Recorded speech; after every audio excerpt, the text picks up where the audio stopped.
What's up, everybody? Welcome to episode number 146 of the Ridgehunteroutdoors podcast.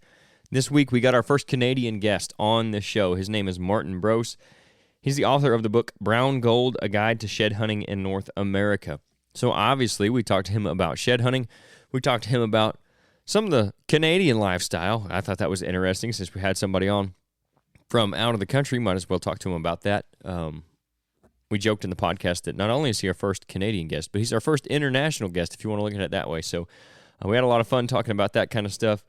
We talked about his background in hunting and everything and how he got to where he is writing books about shed hunting. We got some stories from him on some of his favorite sheds that he's found, stuff like that. So I think you guys are going to enjoy the conversation. You should go check out his book. You can get it on Amazon, and we're also going to be giving away a copy of the book. If you want in on a chance to win the book, just send us a message either through our Facebook, our Instagram, or our website, or you can comment wherever you're listening to this. So if you're on YouTube, leave a comment.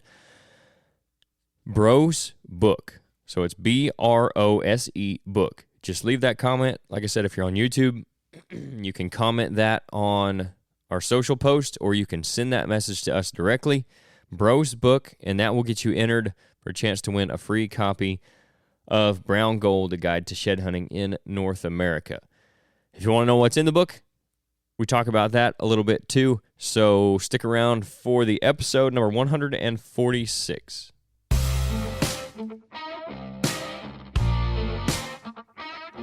This is the Ridge Hunter Outdoors podcast.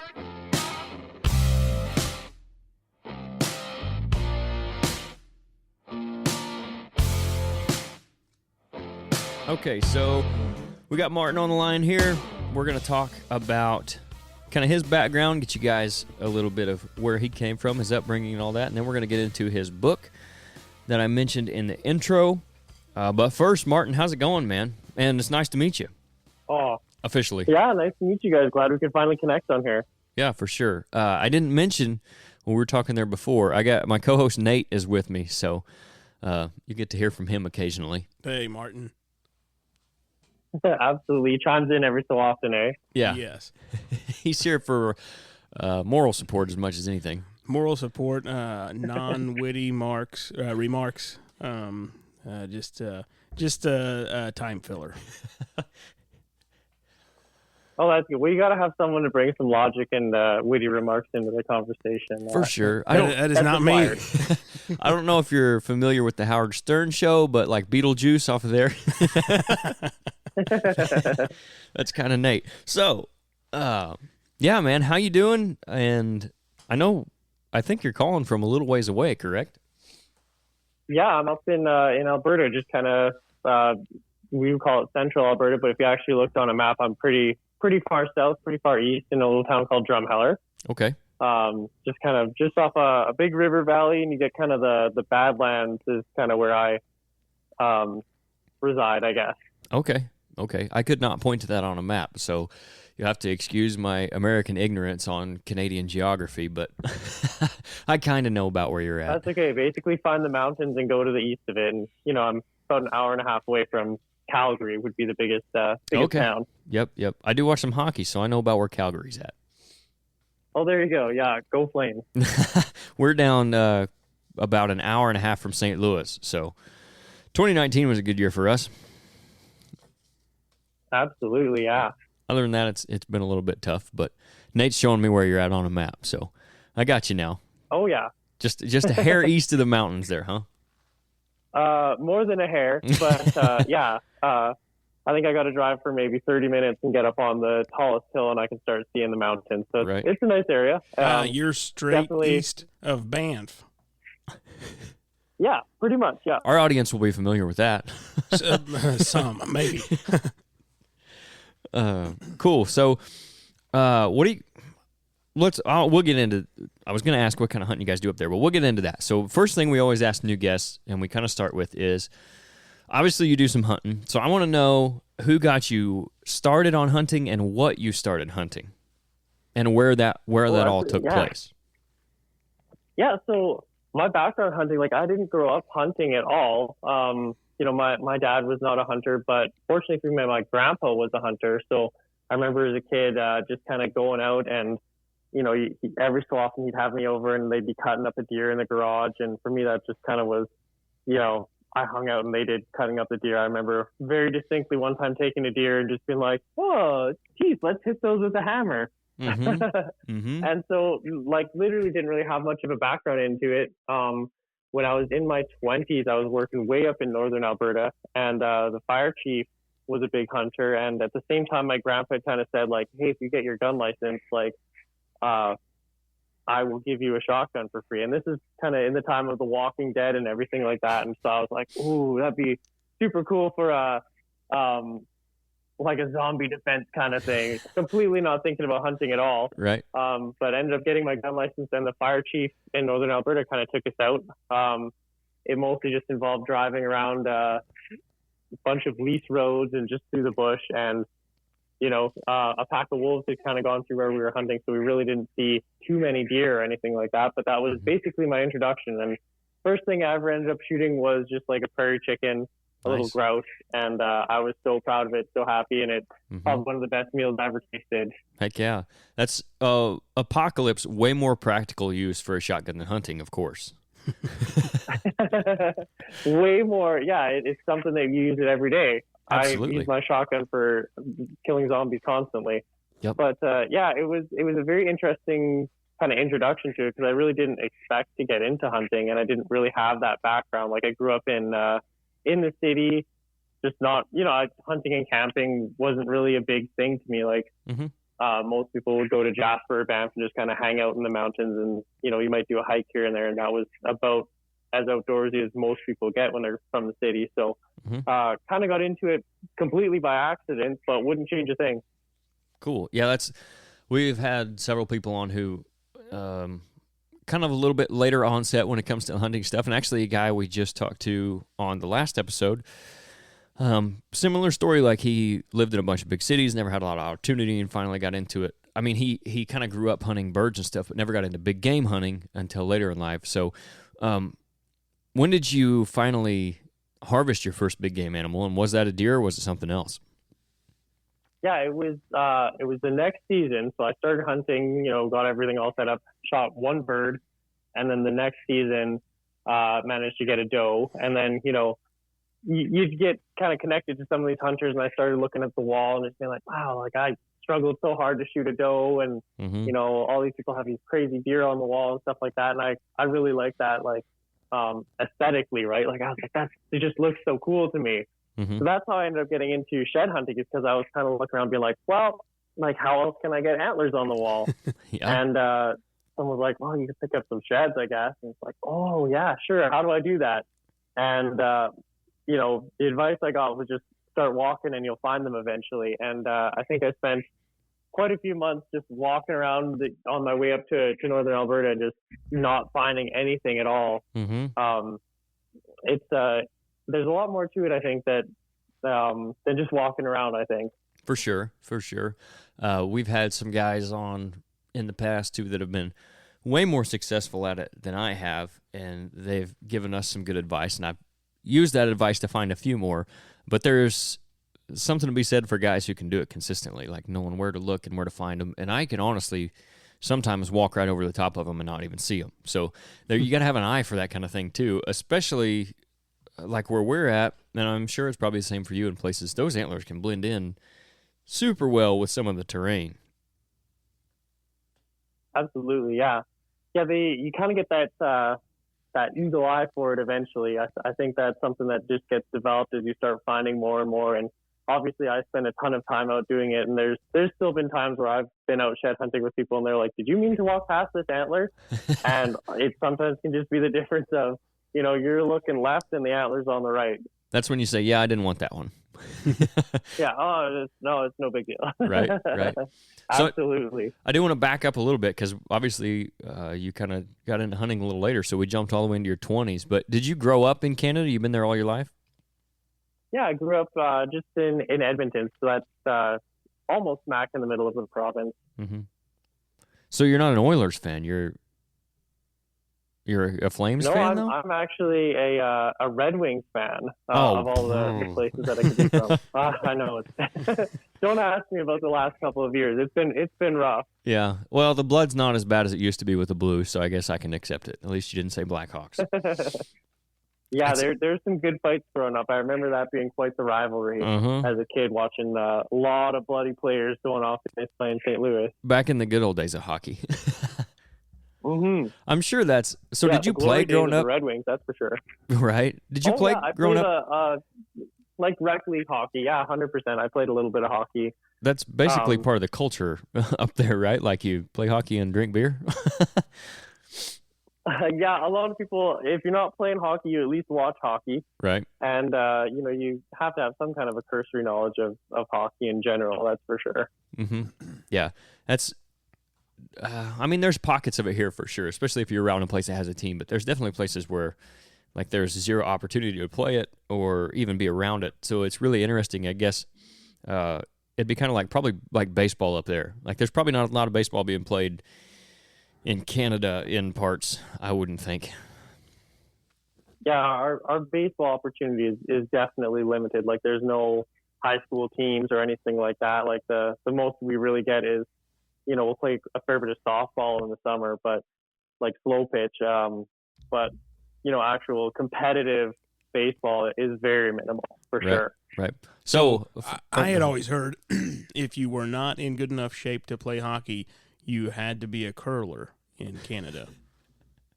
I haven't heard that one, but it would make sense. Yeah. Like for instance, I think that's one of my favorite things about like curling is really funny to watch in the Olympics because these guys are completing at, they're at Olympic level competition and then they go back home and they're like an insurance salesman. So like, for instance, Canyon would be a hockey player and I would be a curler is how that would be down here. Okay, fair enough. They definitely look like beer league guys, no doubt. That's an interesting one. But Olympic athletes, you got to give them that. Yeah. They clearly have got some skill, and yeah, it's just like the bond spiels and stuff like that you get are interesting because you'll get just some random person, and then you're playing next to fairly competitive players. Mm-hmm. So it's a lot easier to get into extremely competitive curling, I would say, versus extremely competitive hockey. Interesting, just less opportunity, I guess. That's kind of interesting. We'll get into the hunting and shed hunting stuff for sure, but like the differences in the culture between Canada and America, even though we're like literally neighbors, and obviously geography has a lot to do with that, and weather for sure, climate, like what you're talking about, because you can go again, like just go to Mexico, and then the drastic difference between America and Mexico, even more from Mexico to Canada, because like there's some parts of Southwest America that are basically Mexico. So, and I assume they're probably parts of like North Central America that are basically Canada. So, it's interesting to me to talk to somebody from up where you're at. What was it like as a kid, kind of growing up there? I mean, obviously we're probably defined more by our similarities than differences, but I'm sure there were some differences. Yeah, it's a very seasonal area, right? Like you get the very 4 distinct seasons, so that's kind of nice. And I think our seasons are kind of a little bit more offset. Our winter is definitely longer. It kind of stretches out. You can go out places even in like May, June, and there's still snow kicking around in the mountains and a fair bit of it. Mm-hmm. But yeah, growing up was it was excellent. Like no complaints growing up out here. I wouldn't change it for anything. Mm-hmm. It is nice because you can kind of have those different 4 seasons to do different things and focus on different things. And I think that's played honestly quite a lot into to hunting for me. Mm-hmm. So, and talking about hunting, do you have whitetails and muleys both there? Yeah, Alberta, okay. It's a fantastic area for hunting because we have just such a wide variety of big game species, right? We have like bighorn sheep, moose, elk, whitetails, mule deer, like cougars, bears. It's pretty diverse, the things that you're able to hunt in this area, even some bison up north. Wow. So what elevation are you at? Are you still fairly high above sea level, or are you far enough from the mountains that you're getting down pretty low? We're fairly low. One of the areas that's quite close to where I'm living is called the Hand Hills, and there, I believe they hold the furthest or the highest place west of the Rockies until you get to somewhere in like Ontario or something like that. So there's a big jut up off the prairies where it's very, very flat, and then all of a sudden there's these Hand Hills, and they're very tall. Okay. But yeah, overall we're getting down in elevation. We're not anywhere like Colorado or anything like that. Right, for sure. So where are you guys finding most of the whitetails at up there? Are they kind of a mixture of up in the higher stuff? Are they down in the prairies? What's kind of the timber makeup like there? Is there any ag in your area? Yeah, there's tons of ag. Okay. Drumheller kind of sits on this almost like a border. To the north of us, you kind of get into some really rolling hills and lots of bush country and stuff like that. And kind of the further north you go, the thicker the bush gets and the more prevalent it is. And then you get up into where there's almost purely just bush and muskeg. Mm-hmm. And then kind of to the east of us is about where you get into the really, really flat prairie lands. There's a fair bit of ag in there. That's kind of typically more mule deer country, but there is whitetails mixed in. And then, yeah, obviously going west, it's kind of still agriculture land and then ranch land, and then you get to the Rockies. Okay. What are they growing? There's a huge mix of terrain that I can go and shed hunt and hunt in. That's for sure. Nice. What are they growing up there typically, as far as the ag goes? Yeah, it's canola. Definitely lots of canola and lots of wheat would be the two main things. Cool. Which do you see the deer prefer? Which do you find most of your sheds in, or is it about 50-50? Most times, like canola is more of a fall time, summertime thing that they frequent. They like to hide out in that stuff. Mm-hmm. It's not very great food wise unless you get something seeded underneath. Mm-hmm. So most times you'll find them in the other crops, especially if there's been anything left standing. Mm-hmm. I typically find that if I'm going to look for, a field to get permission in or anything like that, I'll cruise around and try and find where they have alfalfa. That seems to be the number one draw out there for sure. Yep. That's what I was going to ask, if there was any of that up there too, because we'll see that a lot here. Even our deer in the Midwestern United States are alfalfa is a big draw. Even winter wheat, like you're talking about, you'll start to see sheds, and they shine like a diamond in a goat's butt in the wheat field. So like you can see the antlers out there pretty good, but a lot of times the deer will get out there, and that's what's left a lot here too. So like once the winter rolls around, of course all the regular crops are out, all the natural browse starts to die, unless you've got big food plots or something, or you've left them some standing beans. A lot of their feeding is going to be done in either cut corn fields where there's some left over, or those winter wheat fields. So that's a lot of places where we'll start to see our first sheds, seems like. Yeah, that's usually where I'm looking for early season stuff. Like I don't like to go in and push deer through the bush or anything like that. So if I'm going early season, I always get that itch around January, February, where it's just like, okay, like the season's coming up, let's go, let's find something. Mm-hmm. I try and stay out of the bush because I just don't want to, pressure deer or anything like that, and you don't want to bump them, the next county over. Mm-hmm. But yeah, I try and focus on mostly those food plot areas, which can be very tricky. Like some of these areas, it's one or two fields that they're hitting, or they're just, if you go up north where there's just bush, the deer are not as concentrated, right? Those food sources are very sparse, and they're just eating a little bit of leaves here, grass here, and then moving on. So finding some of those food sources, that's definitely a huge key for just hunting and shed hunting. Yeah, is the deer's kind of cycle of life the similar up there, where so like for us, usually August into September, like mid-September, late August into mid-September, most of the bucks will be shed from their velvet. Of course, October rolls around. They're still kind of in an early season pattern. As we get to like the third week of October, you start to see some pre-rut. The best, like the first rutting activity, first part of November. I say our peak rut where we're at is probably like 17th to 19th, where if you get a little bit farther north than us is maybe the 15th. Of course, if you go south, it's going to be later than that. But then you kind of hit, obviously, everything after that.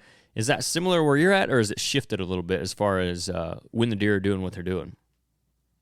Our partners at Flambeau Outdoors have some of the best solutions in the industry for your decoy and storage needs. They're focused on innovation that matters, and they build their products to last. They're probably most known for their whitetail, waterfowl, and turkey decoys, and that's for good reason. They've got a lot of quality options at great price points in each category. The Boss Buck is a personal favorite of mine in their whitetail line, and I've been throwing their Stormfront mallards in front of duck blinds for years now. Don't sleep on their storage solutions either, though. Whether it's fishing tackle, firearms, ammo, or archery equipment, they've got you covered. They just stepped up their archery storage game, too, with the new Formula bow case. It might just be the best bow case on the market. We've been using ours for several months now, and I'm continually impressed with the ease of use and security they provide. Make the most of your time outdoors with Flambeau. Realism that gets results. I would say it would 100% depend on the hunter you're talking to and kind of the area. Like some people are, posting in the Facebook groups here early, November 1st, being like, "Oh, the rut's in full swing, boys, let's go." Mm-hmm. But I would say overall your calendar kind of sounds a bit similar. Yeah, maybe shifted by 5-10 days, not very much of a sideways shift that way. There's definitely like that October lull I find where the deer just disappear, and you have to kind of refine them or just change up your tactics. Usually we get the opportunity, you can hunt them in velvet a little bit, like just very, very early season, early September. There are a couple of seasons up north that have been like August, end of August. So there is opportunity to get some nice whitetails in velvet. But overall, the majority of our hunting season just kind of lands right after they shed. Yeah, ours is the same way. That was going to be my next question, if you guys had any chance to hunt them in velvet. There are places, Kentucky, for example, opens really early in September, so there's a lot of velvet bucks that get killed there every year.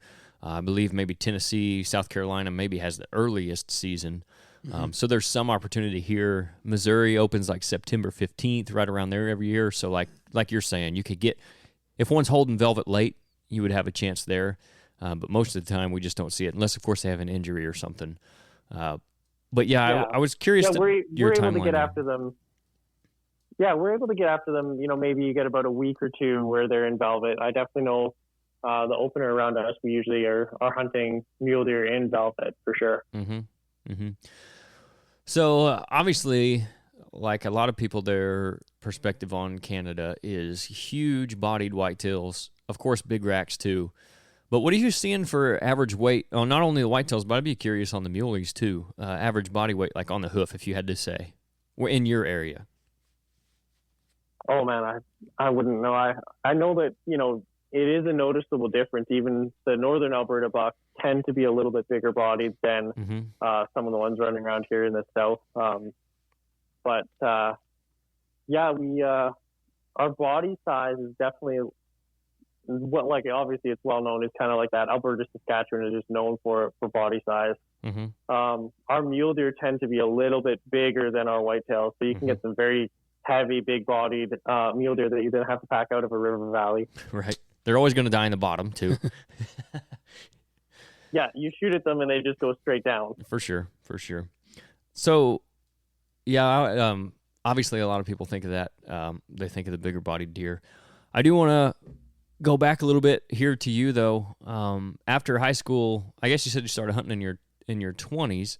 So, did you go to university or anything like that?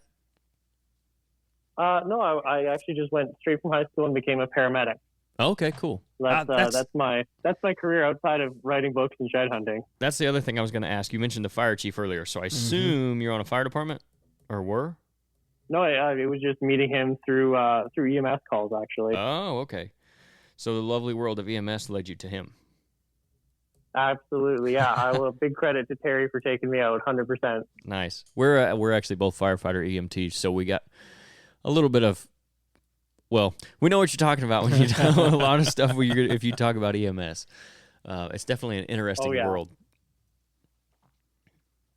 Yeah, no, a lot of hunters out here, or a lot of paramedics out here, a lot of them end up getting into hunting. I think it's because it's kind of that extreme adrenaline junkie kind of thing. Where I work, I would say over 50% of the station where I work, the guys all hunt. Yeah, I think it'd be a good stress relief too, because not to say you'd ever want to shoot your patients, but you can go get some of that out on some wildlife potentially. Yeah, I think, and it's, you get that chance to just get out and even just relax and be mindful, that kind of stuff too. For Definitely sure. is attractive to paramedics. What kind of population you have there around where you're running? It looks big. Like Drumheller specifically, Yes. Yeah. we're about 8 to 10,000 people. It's a Okay. very big like summertime town. It's a big tourist town. There's a big dinosaur museum. There's lots of fossils out here. So I our have been looking population at swells. I've been looking at pictures of the dinosaur. Yeah, Tyre the Tyrannosaurus Rex. That's one of the biggest things we're famous for. You can go walk up inside her and look out over the Oh, valley, wow. I guess. a little Wow. bit. So It's we're famous for dinosaurs. That's for sure. The whole town is dinosaur themed. nice. So you definitely have enough population to keep you busy, and then it sounds like at any given time there could be considerably more people in the area. So like there's a town close to us. I think population, at least on the sign, is like 15 or 16,000, but they say at any given time there could be 100,000 people in town right there. So I would say, especially during the summer months, sounds like you're probably very similar to where your population is not really a direct reflection of your potential call volume. Oh yes, that's our call volume drops off big time in the winter because no one really wants to go out running around the Badlands when it's minus 30 out. Mm-hmm. Do the BS calls go down in the winter as well? A little bit, yeah. I don't know if it's just the winter or what happens, but I find that our call volume 100% drops, and overall I think it's just everything kind of decreases. Yeah. I don't know if it's just they all decrease at the same rate or if it's significant one way or another. Okay. So you obviously had to do some kind of schooling for that. How long was the program to get into that? So our program was there's EMR, emergency medical responder, which is kind of the very basic way to work on an ambulance. They're not super common out here, but there is a couple. That's anywhere from a 2-week course, very intense 2-week course, or 3 to 6 months, I believe, is kind of the average course length. And then to get your primary care paramedic is a year approximately. Okay. And then past that is 2 years for advanced care paramedic. And that's kind of the top. There is, flights and stuff like that. We'll talk about critical care paramedicine. It's not like a recognized designation in Alberta, but that's kind of where you get into a different set of protocols. Yeah, that's somewhat similar to us where we have, so EMR would be like your basic first responder is they can't really do much. They can take vitals, stuff like that. I'm not sure. Depending on the system you're in, you may be able to give certain medications and stuff. Then you go up to like the EMT level, and there's EMT basic, intermediate, and then you get to your paramedic. And I think the paramedic is 18 months. Is it 24? I think it differs on who you take it from. Yeah. Okay. So it sounds ours is fairly very similar. The schooling is it depends on which school you take. There's some that do like the distance, and that usually tends to stretch it out a little bit further. And then there's some that are like a very intense, very quick course. Okay. Yeah. So you're doing paramedic stuff and you're starting to get into hunting. What made you want to start writing?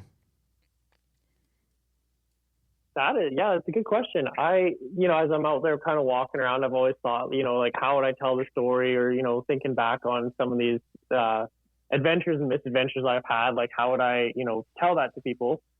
And then I've taken people out quite a lot, and they always say like, wow, you know so much, like how did you figure that out, or like how do you know all this stuff? And just as I've been walking around, usually in my head I'm just kind of thinking like, well, how would I explain some of this stuff to people, to pass it on to future generations, or if I'm trying to get a new person into shed hunting, like what lessons would I teach them? So at one point I just started kind of writing stuff down, and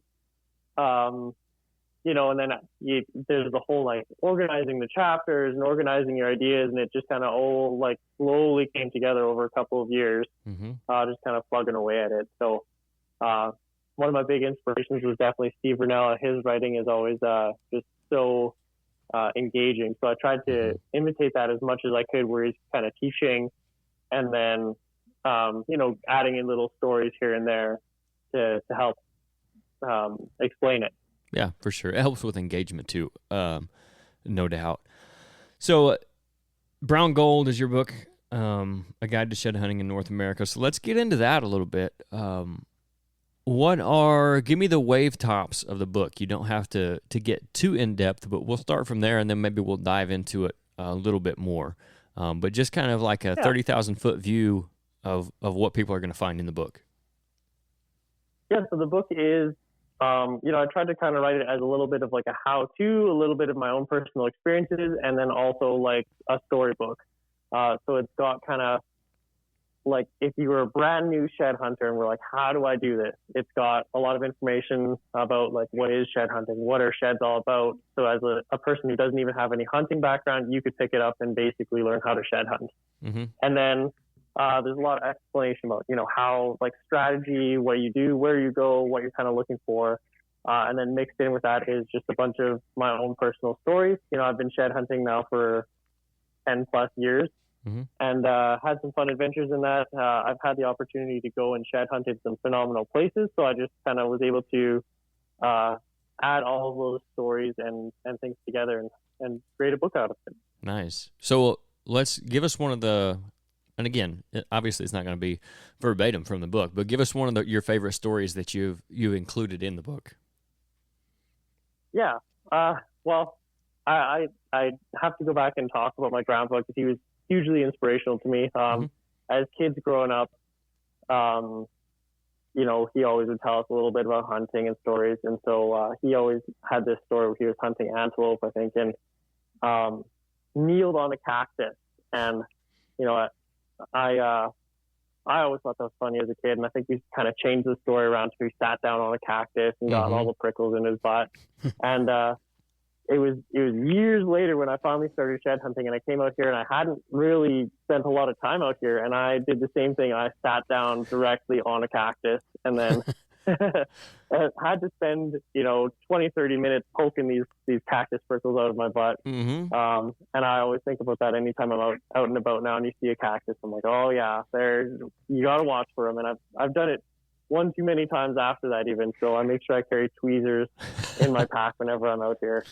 So it's kind of like a rite of passage is what you're saying. If you want to find sheds, you got to sit on at least one cactus, maybe more. Yeah, apparently that's the way to do it is maybe it's a good luck charm is you get it, get a cactus prick somewhere in you. Nice. So a lot of our strategy for shed hunting will revolve around obviously food and bedding. Where we're at, that changes throughout the season. So where you see the deer early season, their food and bedding is going to change come, December, January, February when they're starting to drop their sheds. So it's not only that, but it's also finding like the winter cover and the winter food sources and then kind of working your way out from either one of those because, that's where they're spending the most time is where you, at least where we're at, a lot of times where you're going to find a decent number of sheds. And if not, you can kind of work your way out from there. Is that similar to what you're doing? And would that be something that you would recommend to people starting out? What would be some baseline advice you would give just starting out when it comes to finding sheds? Yeah, you kind of hit the nail on the head there. Like I would say that there's kind of three main areas you're looking. So there's like their food where they're eating, then there's their bedding, and then there's kind of those transition zones or the areas in between food and bed. That's kind of the bread and butter of finding deer. And absolutely it does change. There's places where it can be loaded with deer, all hunting season, and then they just kind of go off somewhere else, right? Mm-hmm. And you see that with a lot of migrations and stuff like that. I don't think we're necessarily as in Alberta, I don't think we have like the migrations necessarily, cross provincial borders and stuff like that, but they definitely do shift and move around to kind of winter ranges. Mm-hmm. So that's kind of in the book. I laid out a bunch of different strategies, and you're absolutely right. It's very dependent on terrain, right? So the strategy I would use in the mountains would not be the same as, where there's lots of ag fields and food plots and stuff like that. Right. So the basic rule that I was always told, and, a lot of people tell me this with fence lines, just go walk a fence line. And I started doing that and didn't have a ton of success. I never did either.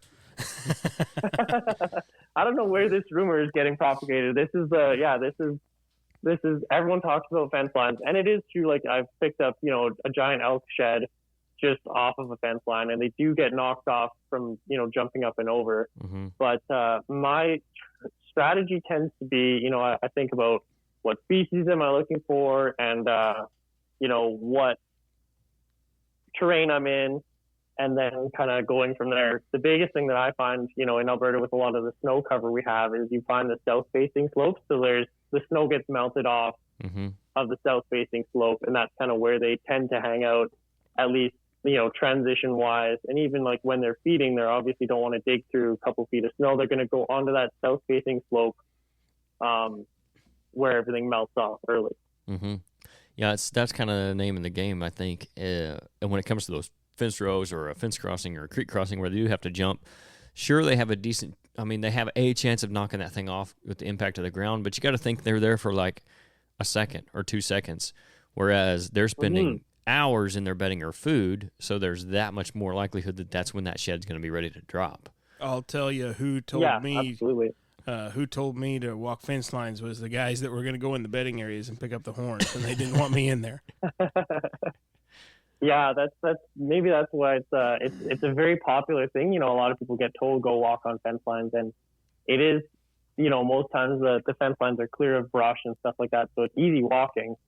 I know a lot of guys who cruise around on quads and stuff like that. That's kind of what they do, is they go and just, that's the easiest place to go. You're not going to get your quad stuck or anything like that, and you can cover a lot of country doing that way. Mm-hmm. Personally, I do love, I'm a big hiker and stuff like that. I don't like quadding or anything like that, but I try and find, if I'm going to go out and go fence lining, it's to find the trail where the deer are crossing, and then, stay on that trail past the fence line. If you're like most hunters out there, at some point you've dreamed of having a piece of hunting ground to call your own. Maybe you finally decided to make those dreams a reality. If so, you need to talk to our guy, Rodney Hawkins. Rodney is a land specialist with Midwest Farm and Land. If you haven't heard of them, they aren't your average real estate company. While they do deal in traditional residential and commercial real estate, their specialty is recreational and farm ground. With agents like Rodney serving across the state of Illinois, no matter what you're looking for, they can find it. Even if you want to sell what you already have to upgrade, downgrade, reinvest, whatever, they've got you covered. For more information, you can contact Rodney at 618-925-3153, and he'll get you taken care of. On top of what he does for MFL, Rodney also has his own company called RHO Outdoors. They currently carry hard and soft-sided blinds, blind chairs, tree stands, and cameras from Radix Hunting, Tacticam trail cameras, Fission e-bikes, and he's adding new stuff all the time. I've personally used all of these products, and I'm beyond happy with every one of them. The Fission e-bike is a game changer, and you will not find a better one for the price. If you're interested in anything RG Outdoors has to offer, you can send them a message to their Facebook page, RG Outdoors, email them at rgoutdoors@yahoo.com, or again, just call Rodney directly at 618-925-3153. Something else I want to get into is like the trails and stuff. Do you find a decent number on those trails, and then like relative to the food and the bedding? And then when you do find one, what is your like protocol, I guess, for finding the other one? Will you go to like a grid search? Will you take the idea of, okay, he dropped it this direction, so I'm going to go that direction first? Like, what if you find one and you want to try to find the match set? What are you doing after that? It's tough to match up sheds. Like I know guys who that's kind of their biggest thing is they love matching things up. And I find that, a lot of times you can find one and you'll, look 20, 30 yards and bam, there's the other one. But usually my kind of protocol is, I'll stop and just immediately kind of left and right and just see. Usually I'm looking at the trails being like, okay, like where does this trail lead? Like what kind of, getting the deer's head, right? If I was a deer, like where would I be going? If I'm a buck that just shed his antlers, like what is he going to, right? But I have found like, they'll carry one side for even, a couple days. So that makes it very difficult to match some of them up. I found one, all the way across the entire river valley, so down, couple hundred yards and then back up another couple hundred yards. So easily 20 or 30 minutes of very hard hiking. And it just happened to be in a little patch of bushes. So Mm-hmm. it can be very tricky to match them up. That's for sure. Usually, I just start looking close, and I don't try and go grid searching necessarily, because you're going to end up walking through a lot of stuff where the deer aren't necessarily walking. Mm-hmm. So it's very dependent. It's like the woods, it gets a little bit better where you can kind of grid search and it makes more sense. But a lot of times where I'm going out, it's just staying on that trail and trying to find, did they walk another 20 yards, shake their head, and it came off. Mm-hmm. Yeah, there's a lot of guys that will tell you if you find one, the other one's got to be close. But I've seen kind of the same thing where some of those, I mean, you'll see one-horned deer a lot in January, February, March. Like some of those will carry them for a long time after dropping that first one. But it's funny you say that. Like it can be really hard to match them up. I'm looking at a set right now that we have in here. It's the match set from the same year, like 160-inch deer. One of them is very different colored from the other. And obviously you know why that is, and a lot of people who shed hunt will know why that is. But I went looking for this specific deer's shed on 10 acres. That's all I have to hunt there. I went specifically looking for his shed. I walked all around the property on travel corridors that I knew he used based on trail cameras, and he ended up, I found his right side between two food plots on the property on a main trail that linked the two. And then, of course, I looked all over that trail. I looked all throughout that area, never found his left side. Nate came back with me in there, I don't know, a week or so later. We walked all over that general area, all over the 10 acres again, never found anything. This past shed season, we went in, so like, winter, spring of 24, we went in, me and Dad and another guy, and we walked the whole property again. We picked up maybe one or two small sheds, and then the other guy that was with us, he kind of beat us back to one of the food plots. He was just standing there waiting on us, and he looks over into the brush, kind of in the same direction where I found the other one, and there's tines sticking up under the leaves, and it happened to be the left side of that same deer from the year before, like 40 yards from where I found his right side. And we walked all over that and never did see it. And like, even if they do drop them close, that's how hard it can be to match them up. Absolutely, yeah. And I find whitetail sheds can be a little bit more difficult, just the way that they tend to land on the ground. Mm-hmm. Like their shape kind of doesn't lend itself to being super obvious. They do just look like, crop stubble or, little sticks and stuff like that. Mm-hmm. They blend in incredibly well. Mm-hmm. I find, like it's almost a gimme when they kind of shed out in the open, but once you're into the bush, like, it can get very difficult because they just blend in with those sticks and stuff like that. Mm-hmm. The most common, so I found a couple other match sets. When I have found those, it's been like right next to a place he was bedding. It looks like he just got up and shook his head and they both happened to fall off. Is that kind of, have you seen that similar to like when you found matched sets? Because that's kind of been, obviously the majority of the ones that I found have been, it looks like they were bedded down, they got up, shook their head, and they both happened to fall off right there. Just luck of the draw kind of thing. Yeah, I found, on a transition zone trail where they're just kind of shed, one right after the other, maybe 20 or 30 yards apart. I found them in bedding areas where they just like you said, stood up, kind of shook their head, and they both came off. I have found a couple fence landing where they jump and then they land and, maybe one falls off and they give the head a shake to get rid of the other one. So matching up sheds is very cool when you can do it. And I think it's kind of an underrated thing because you have to, you have to kind of get lucky a little bit with that. Mm-hmm. Yeah, no doubt. It's a lot similar to hunting in general. But what's kind of maybe your favorite shed that you found, or something that's unique, whether it be the actual shed itself or the situation you found it in or whatever makes it special for you? What's like your favorite one that you've got? It's probably like picking out your favorite kid for you, but if you can pick one. I have a whole pile. I have, piles and piles and piles of sheds, but when I go and organize them, I have kind of two distinct piles of favorite sheds. Absolutely. And, I can, pick them up and tell you the story of all these different sheds that I've found, just because each one is a unique memory. And that's the other thing I like about some of these sheds is, they all have a story to them. That's for sure.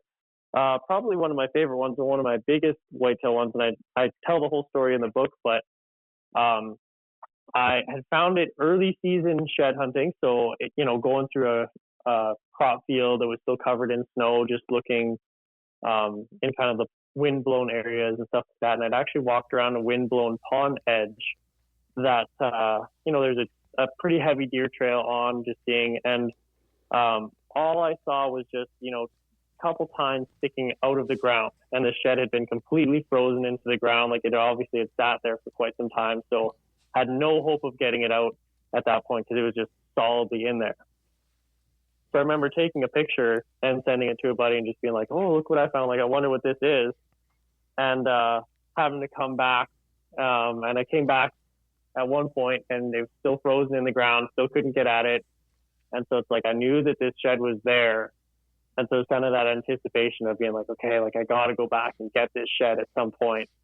And sure enough, went back and it was one of the whitetail sheds I've ever found. It was just completely buried. I had to bring a shovel and just shovel out around it to get it out of the ground. That's, I can't say I've ever found one that's been buried. Well, I guess we have. Yeah, I'm always wondering how long it was out there, sitting there, because it was, fortunately not really chewed on or anything like that, but it was just on this little pond edge, and snowmobilers probably went by. I don't know how many times the farmer would have harvested crops and stuff like that around it before seeing it. So it was pretty cool to see. I guess I found several that have been worked under, by a farmer. I guess I found several, just a couple little tines sticking out, and he'd rolled it over with a disc or something. Mm-hmm. Yeah, they don't usually like that. That's I've been given boxes of sheds where farmers have found them with the baler or whatever they are. Find them in the tractor trailer, and a lot of farmers out here, if you kind of sell them on that, saying like, hey, I'm going to go look for antlers in your field, is that okay? A lot of them are more than happy to let you go on there looking for them because they don't want to run them over because it's an expensive fix when they do. For sure. Yeah, no doubt. Those tractor tires are not cheap. That's something, too, that we talk a lot about with hunting is like access, and there's a big issue around access here where we're at. For a lot of people, I mean, it can be a problem. But when it comes to shed hunting, do you find much trouble with access up there? And then, like, what's your guys' public land scene up there in Canada? Yeah, it's a big thing. I talk about a lot of it in the book because I'm a big private land guy, I guess you could say. So I dedicate a fair bit of time to just, going and visiting people and, visiting the farm, saying like, hey, I'm a paramedic around here looking to go do some shed hunting. Do you mind if I go? Mm-hmm. I find that for shed hunting, you're usually a little bit more,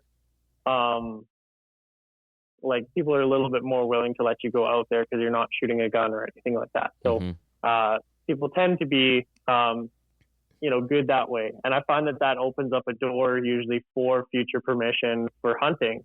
So it is definitely a very useful tool that way because they get kind of used to like, oh yeah, he's that guy. He goes on our land. He's whatever, obsessed with sheds. And then you call them up in hunting season and they kind of already know who you are, kind of, as long as you've been respectful and stuff like that, it tends to lend itself to they're all of a sudden a lot more willing to let you out there. Our public land, northern Alberta is full of public access land. Crown land is what it's called out here. Yeah. And same with kind of the western parts of the province is a lot of crown land. We have a great opportunity out here if you don't want to call anyone in and go shed hunting and just go purely public land. There's tons of public land out here between, Ducks Unlimited, Alberta Conservation Association, lease land, crown land. There's lots of it out here, but I would say some of the best hunting is definitely on that private land. Mm-hmm. That's similar to here. I mean, obviously, for the reason of there's not been people coming through it most of the time, but we don't actually have a ton of public land where we're at here in the Midwest. Especially Southern Illinois area. We do have a decent amount of acreage, but like once you go out west, closer to the Rockies, there's a lot of BLM ground, which is Bureau of Land Management. There's a lot of national forest ground, stuff like that. It's similar to what you're talking about. There's just thousands and thousands, millions of acres out there of public access where guys can go do this kind of stuff. Yeah, absolutely. I also was going to ask too, how often have you found sheds that you're like at least fairly confident is the same animal from the year prior, and do you have some where you've got like sets over several years? Hey everybody, thanks for listening to another episode of the Ridge Hunter Outdoors podcast. If you've made it to this point, hopefully you're enjoying the show, and if you are, go over to our Facebook page and our Instagram, give us a follow. It's Ridge Hunter Outdoors. We also have a private Facebook group, that's Ridge Hunter Nation.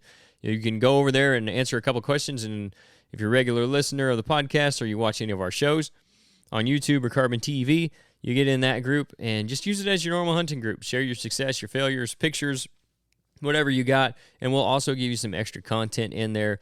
I'll ask questions on that, maybe do some surveys occasionally, and we'll also give you guys the opportunity to ask questions for any of our guests that we might have coming on, if we have them lined up in time and that's available. You'll find that at Ridge Hunter Nation. That's on Facebook.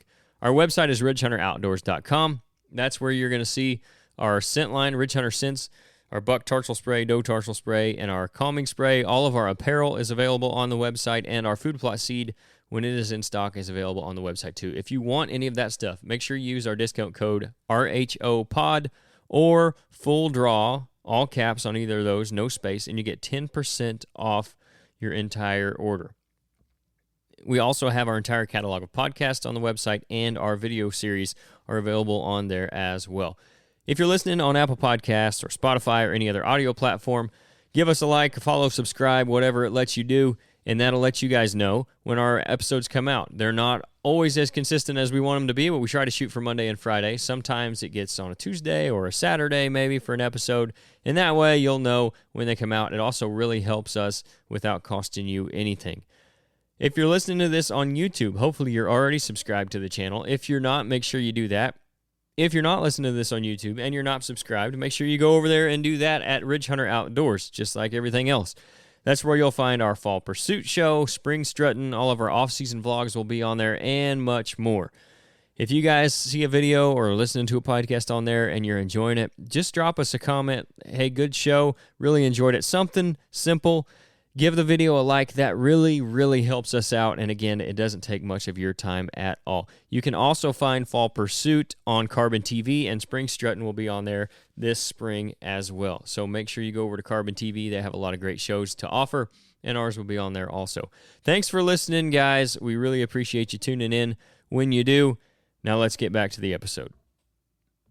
There is one spot I hunt pretty religiously, and I finally 2 years ago started just keeping that as a separate pile of sheds, because I think it'll be interesting to go back and just say, like, okay, like, you know, has the mule deer here, you know, are they all the same? You know, there's some big up and comers in there. Like, it'll be interesting to look back. I definitely have one, and it's unfortunate because I found his dead head this last shed hunting season, but one big buck where I was looking through my, you know, sheds and was like, oh, like it's all the same deer. So I don't have his match size, but I think I have 2 or 3 years of him, and then his final like big dead head. So it's cool to find that kind of stuff. Absolutely. Yeah, we see a lot of that here with the private ground stuff. Just a lot of it lends it to the guys that manage their ground that they have for whitetails. You'll be, if you don't kill the deer, if you're not fortunate enough to put your tag on them, or if you don't find his dead head, a lot of times, if you have well-managed ground and you have that winter thermal cover and the food, you can pick up, I mean, there's guys with huge shed collections, and they'll have deer from, you know, age 2 all the way up to age 5, 6 even, you know, if they never caught up with them. So that's always interesting to me as well. And obviously way less likely to happen on public ground. Yeah. It does happen, though. I know quite a few shed hunters who, they get that, you know, that long history. And I think that's one thing that's kind of trending, I guess, in hunting, is having that history is almost more important than having, you know, the biggest deer or something like that. Like if you've been able to watch these deer kind of mature and then eventually get to the point where you're comfortable pulling the trigger on them, I think that's, you know, that's part of it. And then kind of having those sheds to kind of prove that is also, you know, something that people really enjoy, and kind of, it does connect you a little bit more to that animal when you do hunt it. Yeah, it adds a chapter to the story for sure. Builds a history with them. It does make it that much better when you do finally catch up with them.